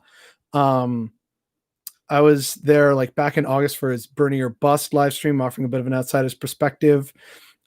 We also did a election night coverage together, and then when he logged off, that's when I went over to the surfs, and then Lance, because Lance is based as fuck, he got me in there as well. So I know election night was a bad night for a lot of Americans, but for me, it was fantastic. So having some like, mutual rants with Jola, like we can definitely do that. And so I'd like to do more with him. We actually were going to try and do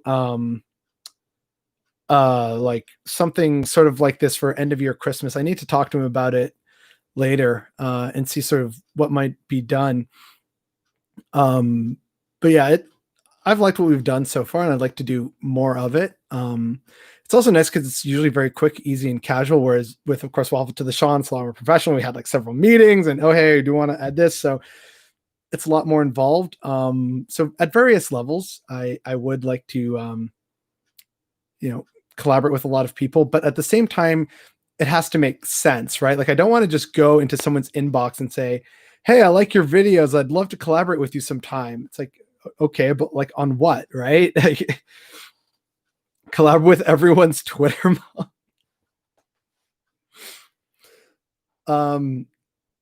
Yeah, like I don't know, I feel like that's starting to get into like Markiplier and multi-million subscriber YouTubers thing of like, here, I'm answer questions with mom or grandma, and grandma or my aunt tries to teach me baking, and oh, I'm just so terrible, I have hams for hands because I'm hamming it up for the camera, haha, please like and subscribe, I rely on your money. Like that's what it kind of feels like it's venturing into. Actually, yes, I need water.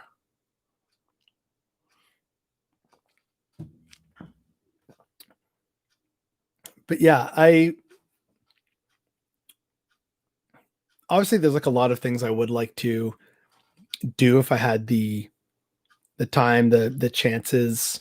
And of course, just some frivolous things like, yeah, I just love to, have an interview or a chat with people. But in terms of like a collaboration, I think it's probably like what I've said so far and some of the ideas that I have and want to reach out about. So yeah, that just takes care of the 2 questions that I got via DM. So if anyone has any more questions, we can do that. We'll probably go on only a little bit longer. Like we'll see if we can make it up to 2 hours, in which case that'll be like nearly 5 hours of streaming for me today, which, okay. You could do it about Wobblies or starting a nonprofit in Canada. To be honest, the nonprofit startup thing would be great. I don't know about Wobblies. And I mean, like, yeah, starting a nonprofit might be interesting, but right now I just have so many other things going on between writing, attempting to help grassroots movements and organizations in a few parts of Canada, providing feedback. There's lots of other things off screen that are keeping me busy. It's not like, I just go to bed, wake up, sleep in, and then, just decide to do this on a whim. Like I kind of have to, especially with, the Christmas rush recently, had to do this. I don't know about Wobblies. No, I'm sorry, Working Stiff USA. Also, fancy seeing you here. We just talked about you a little bit. Here, I'll Google Wobblies. Okay. The Wobblies, 1979 documentary. Okay. By the way, one of my comrades here in my city, he is actually a member of the Industrial Workers of the World. So, like I said, that's why off screen I am doing organizing. But again, this is why I like keep my job and stuff fairly private. Not that like I'm gonna try and like, mess with my job place or like my workplace or anything like that, but just to, keep things quiet when they need to be quiet and just quietly do some of the work that is important to me or meaningfully needs to be done. It's like, for example, my birthday was a few months ago, and for my birthday, instead of, the normal thing, which would be people taking me out for a meal somewhere, one of my favorite restaurants, or out for, beers on a patio or something like that. I said, hey, instead of that, this local food bank could really use, your support. And so instead of, hey, we should try and do something for your birthday, even if I bring you like, I'll go buy some cans of beers, like instead take that money and give it to this food bank because they'll put it towards people who actually need it. And lots of people are going to need it, especially getting into, autumn and winter and Thanksgiving and stuff like that. Like do that instead.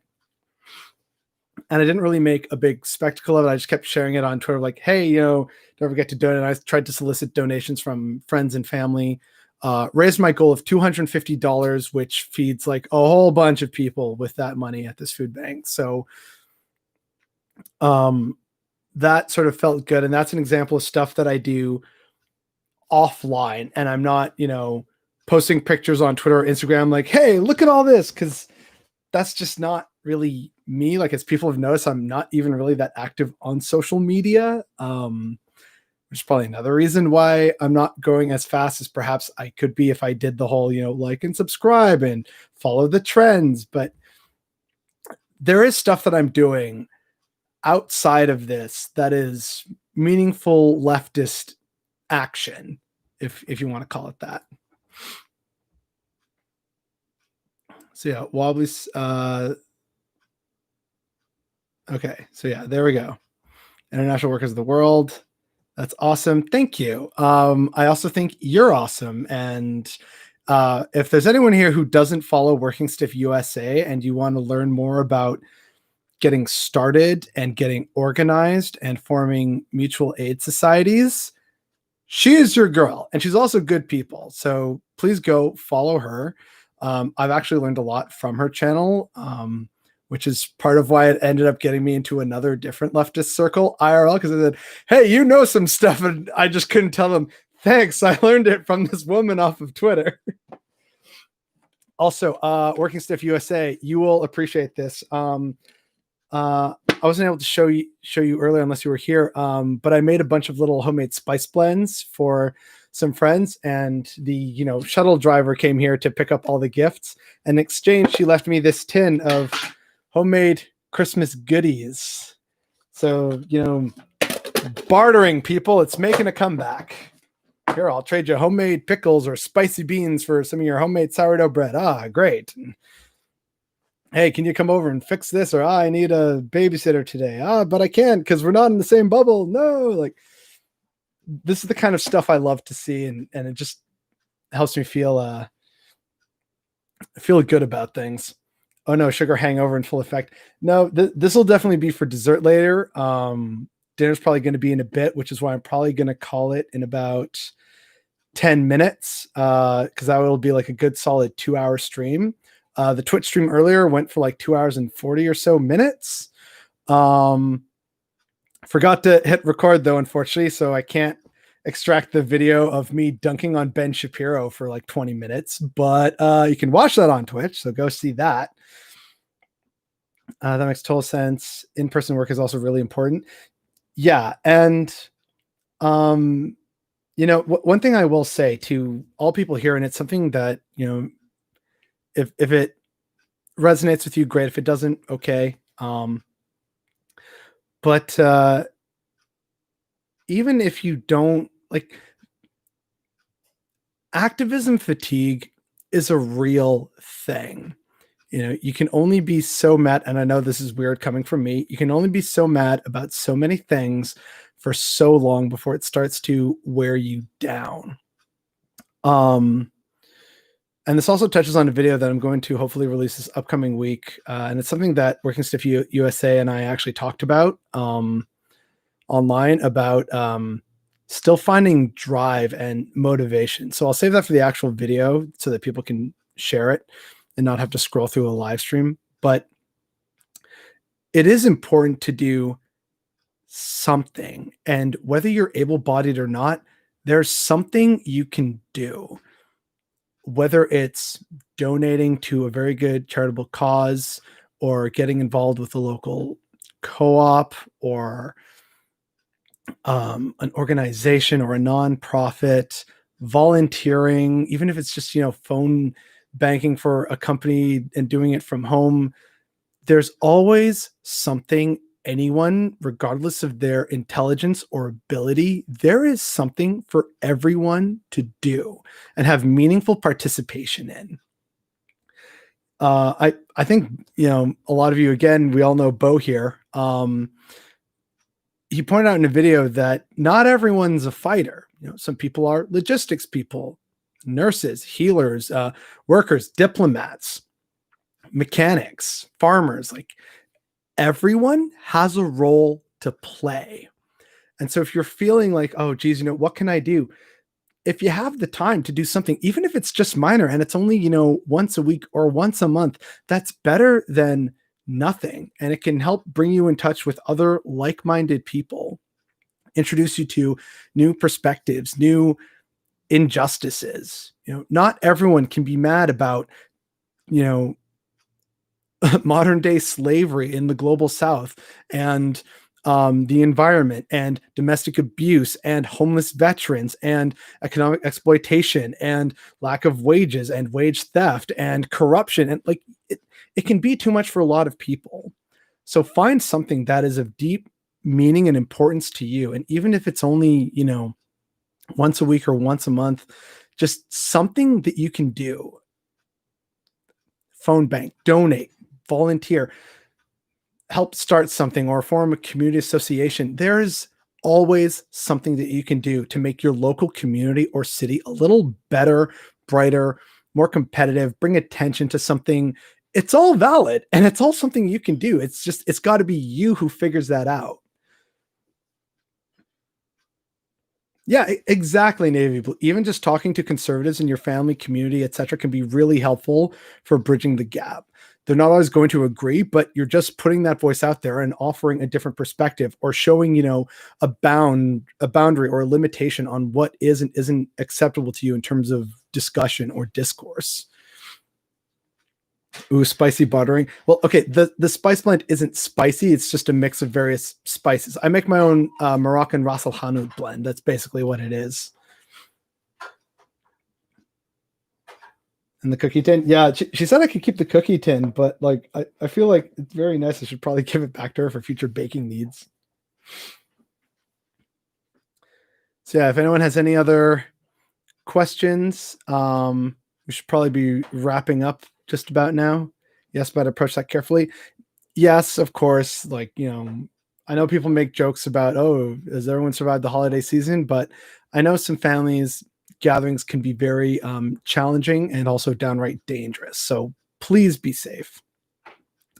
Have you ever thought about running for office? You know, if I had $1 for every time someone's told me I should run for office, I'd probably have enough to run a campaign at this point. And the fact that I haven't should tell people something. A part of me has considered it, especially something more local like municipal politics. But I just know that in my area, the party that I'd like to run for wouldn't really have a chance in hell. And it would still mean delving into a lot of politics. And I'm just like, there's other ways of doing this and more effectively. Like, and we've seen it around the world. I've talked about it a few times. Yes, I vote. Yes, I advocate for democracy in the workplace and all aspects of society. But there's better ways of doing this than running for public office. But we'll see what may happen in the future, especially as I continue to build out a network of like-minded individuals in my city. And I guess that's a long way of saying no. Short answer, no. Long answer, that. Oh, someone sent me alert. Okay. I'm getting notifications on Facebook. They're saying, thank you for the spices. The spices smell incredible. It's like, I know what I'm doing. So yeah, everyone's happy. Happy Boxing Day to everyone. Oh man, it's been a long day of doing nothing, which is exactly what I love to do on Boxing Day.